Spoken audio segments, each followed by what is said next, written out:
दोस्तों, हम में से कई लोग जीवन में सफलता हासिल करने के लिए सपने देखते हैं, लेकिन हकीकत में सिर्फ कुछ लोग ही सफलता का स्वाद चख पाते हैं। बाकी लोग कुछ साल पहले जहां थे बाद में भी वहीं रहते हैं और जीवन में कुछ खास नहीं कर पाते हैं।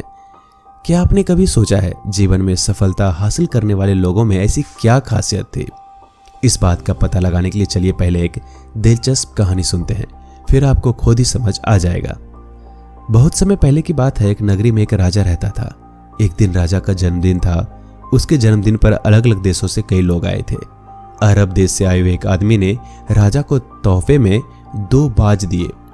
राजा इन बाजों को देखकर बहुत खुश हुआ और अपनी नगरी के एक होनहार आदमी को उन्हें ट्रेन करने के लिए कहा। उस आदमी ने 1 महीने तक बाजों को ट्रेनिंग दी और फिर राजा के पास जाकर बोला, महाराज, इन 2 बाजों में से एक बाज तो अच्छे से ट्रेन हो गया और बहुत ही शानदार उड़ान भरता है, लेकिन दूसरा बाज दिन भर एक पेड़ की डाली पर ही बैठा रहता है। उसने तो उड़ना भी नहीं सीख पाया। राजा ने दूसरे बाज को उड़ना सिखाने के लिए देश विदेश से कई वैद्य हकीमों को बुलाया। उसका इलाज भी करवाया, लेकिन बाज को कोई बीमारी नहीं निकली। बस वो उड़ना नहीं चाहता था और पेड़ की शाखा पर ही बैठा रहना चाहता था। ये बात गांव के एक किसान को पता चली। उसने राजा की मदद करने की पेशकश की। राजा ने किसान को इजाजत दे दी।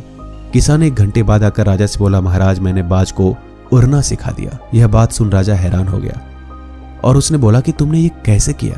तब किसान बोला, बाज जिस पेड़ की डाली पर बैठा था, मैंने वो डाली ही काट दी। इस तरह उसने अपनी जान बचाने के लिए संघर्ष करना पड़ा और कुछ कोशिशों के बाद वो उड़ना सीख गया। राजा बहुत खुश हुआ और उसने किसान को ढेर सारे सोने के सिक्के दिए। दोस्तों, सफलता हासिल करने के लिए छोड़ना होगा आपको अपना कंफर्ट जोन। दोस्तों, हम में से कई लोग भी उस बात की तरह अपने कंफर्ट जोन, जो कि आरामदायक जिंदगी है, उसे छोड़ना नहीं चाहते हैं। लेकिन सच तो यह है कि जिंदगी में कुछ हासिल करने के लिए आपको अपने कंफर्ट जोन से बाहर निकलना होगा, मेहनत और संघर्ष करना होगा, तब कहीं जाकर सफलता आपके कदम चूमेगी। नहीं तो आप जहां पहले थे आप वहीं पे रहेंगे। आपको जो पहले से मिलता आया है आपको वही मिलेगा, उसके अलावा कुछ भी नहीं। तो आज ही कंफर्ट जोन से बाहर निकलिए और अपने मंजिल की ओर बढ़िए। दोस्तों, अगर आप इस बात से सहमत हैं तो वीडियो को लाइक जरूर कीजिएगा। मिलता हूं जल्दी एक नई वीडियो में, तब तक के लिए अपना ख्याल रखिएगा।